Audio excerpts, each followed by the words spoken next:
ఎందుకని ఇంత పొరపాటు జరిగింది? ఈ పొరపాటు వైసీపీలో జరిగిందా లేకపోతే కూటమి వచ్చాక జరిగిందా?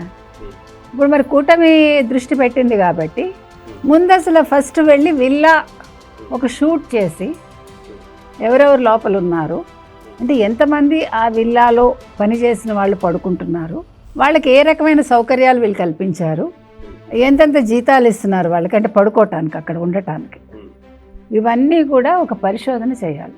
ఇప్పుడు పవన్ కళ్యాణ్ గారు తలుచుకుంటే పెద్ద విషయం కాదు, సీజ్ ద షిప్ అన్నట్టుగా seize the villa and do the shoot అంతే, ఇట్స్ సింపుల్.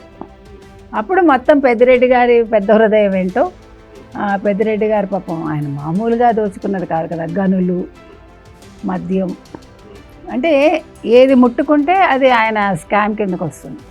ఆంధ్రప్రదేశ్లో ఎక్కడెక్కడ ఏవే ఉన్నా కూడా వాటన్నింటి వెనక ఒక పెద్దిరెడ్డి, ఆయన కుమారుడు మిథున్ రెడ్డి గారు, వీళ్ళ వెనకాల పెద్ద స్కామ్ చేసిన ఏమనాలో ఆయన మనకు తెలియదు, జగన్మోహన్ రెడ్డి గారు.